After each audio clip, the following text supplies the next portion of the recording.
Boa noite. Depois de longas férias, depois de longo relaxo, depois de várias coisas feitas durante essas 2 semanas, novamente estamos aqui para continuarmos a falar sobre os direitos humanos. Hoje vamos falar sobre o Brasil, o nosso Brasil e os direitos humanos. O Brasil e os direitos humanos. Desde a primeira Constituição brasileira, em 1824, houve previsão, houve linkagem dos direitos, um rol de direitos a serem assegurados pelo Estado. E ficou ratificado a inviolabilidade dos direitos humanos no solo pátrio, que se deu em 1985, 1987. Congresso Nacional Constituinte. Apesar de idas e vindas em cada mudança de paradigma, resultando da história do nosso belo país. Antes da redemocratização e especificação destes direitos, o caminho segundo o qual há de se levar em conta é o que se segue. Vamos passar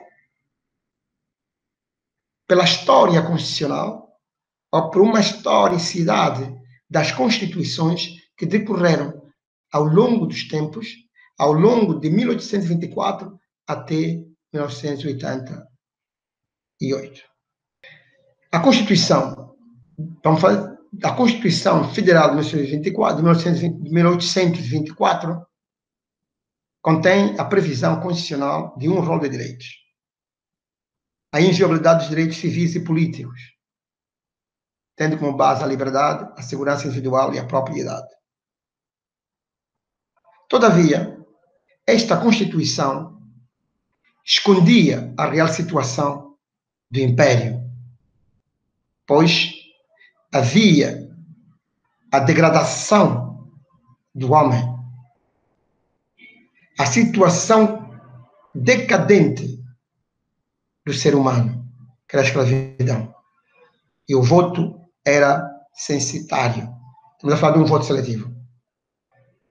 Em 1891, a Constituição Republicana manteve a tradição dos rolos de direitos na Constituição, garantindo a brasileiros e estrangeiros residentes no país a inviolabilidade dos seus direitos concernentes à liberdade, à segurança individual e à propriedade.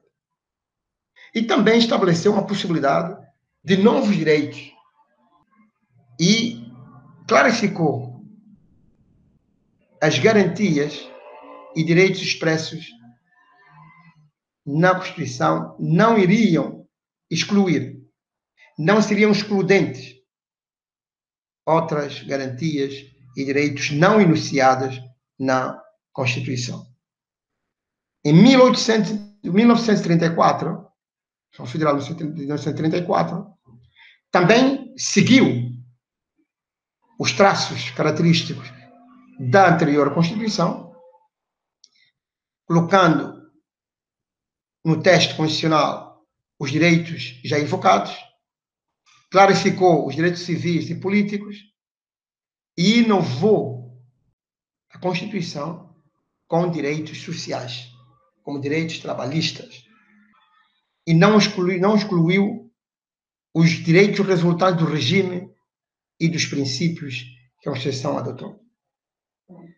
Em 1937, a Constituição Federal fez uma menção formal de direitos e aos direitos decorrentes, mas havia um senão, havia um problema. Esses direitos simplesmente, esse rol de direitos que ela havia enunciado, simplesmente era para esconder a ditadura do Estado Novo.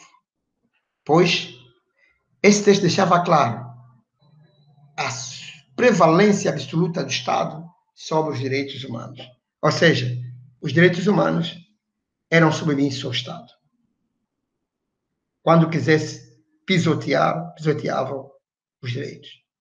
Quando quisesse jogá-los lá na lixeira, tem que jogá-los. Então, tudo isso era fruto da Constituição de 1937. A Constituição de 1946 instaura uma nova ordem democrática no Brasil, que foi encerrada essa nova ordem com o golpe militar de 1964. Esta Constituição prevê, sim, direitos e garantias individuais, com a abertura de outros direitos decorrentes. Enumerou vários direitos sociais, inclusive o direito de greve, que havia sido proibido expressamente pela Constituição de 1937. Ou seja, a Constituição de 37 não previa o direito à greve. Para ele não prever, ele proibia aquilo que não previu. E já na Constituição de 46, houve a inclusão, houve a previsão do direito à greve.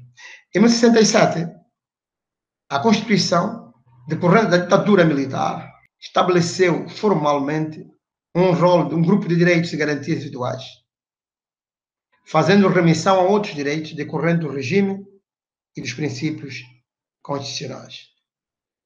Na mesma 1967, trouxe a cláusula indeterminada do abuso dos direitos individuais, que consistia em ameaça latente aos inimigos do regime, determinando a possibilidade de suspensão de direitos individuais e políticos pelo prazo de 2 a 10 anos.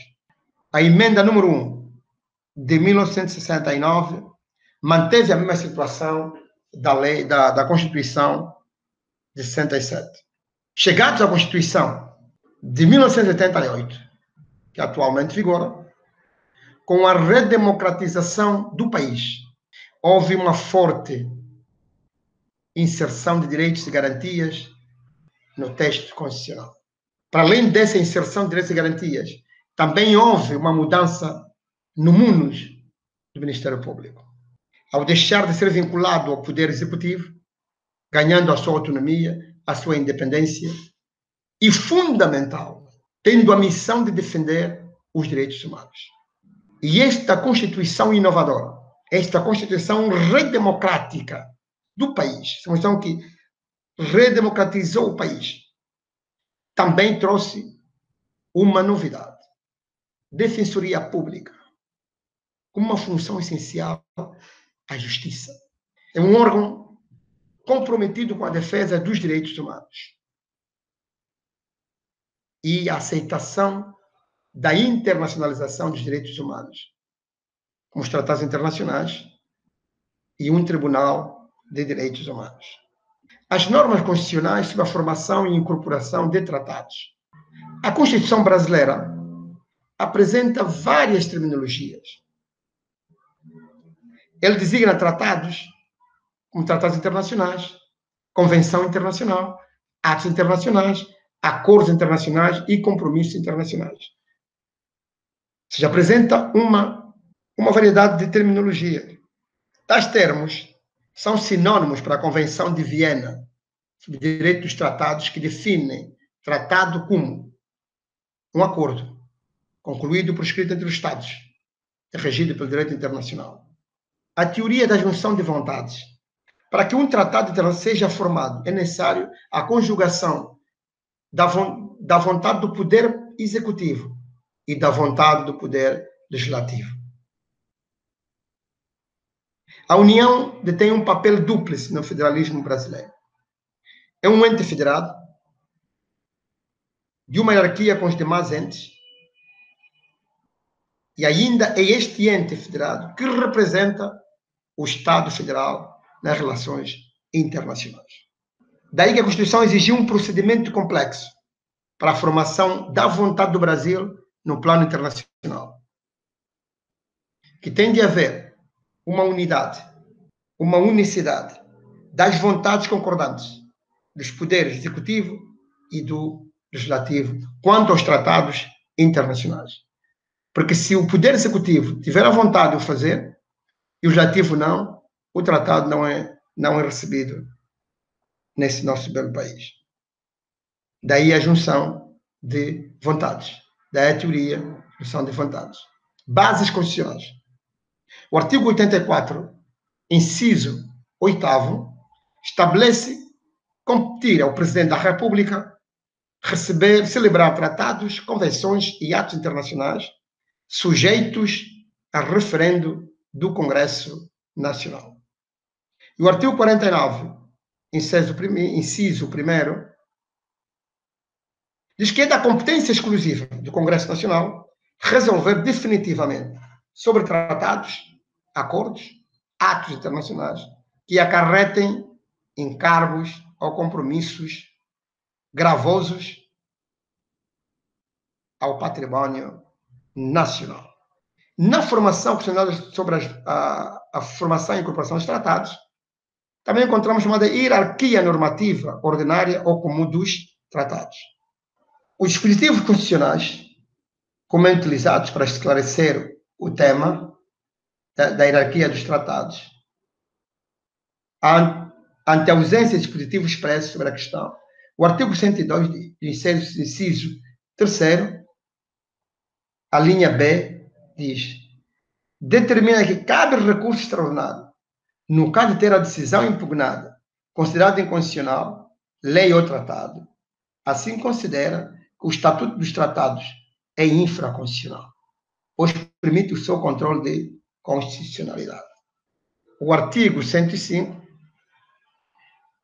inciso 3º, a linha A, determina que cabe recurso especial ao Superior Tribunal de Justiça, quando a decisão impugnada houver violado ou negado vigência à lei ou tratado, assim define o mesmo recurso especial utilizado para as leis para a impugnação de decisões inferiores que as contrariem ou lhes negarem vigência. O artigo 47 determina que, no caso de espécie normativa não possuir coro de aprovação especificado no texto da Constituição, esse será de maioria simples.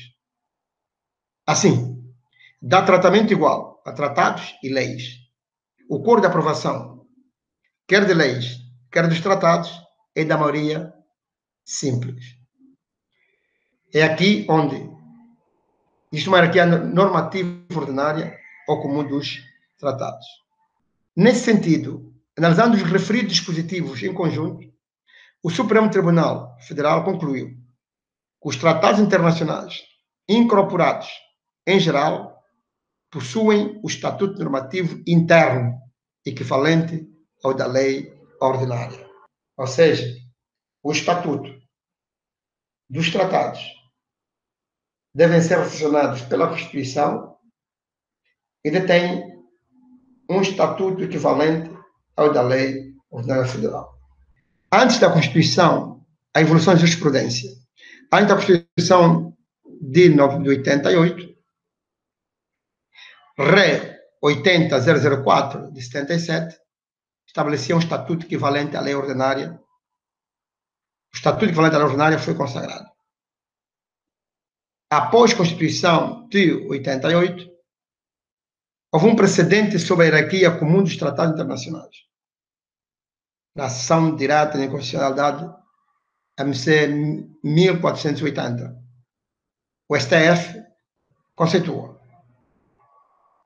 A linha estabeleceu o estatuto inferior à Constituição, de forma que transgressões formais e de fundo podem gerar a inconstitucionalidade do tratado.